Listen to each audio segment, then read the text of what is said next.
chapter 9, verses 8 through 7. Christ came for the law. And so eat the bread and drink the cup. Peace be with you. I will give, for the life of the world is my flesh.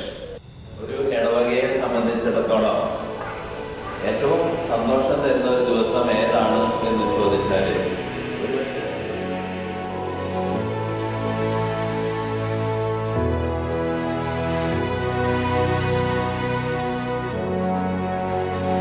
Do you desire to renew those vows today? Yes, I do.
Also, take you all other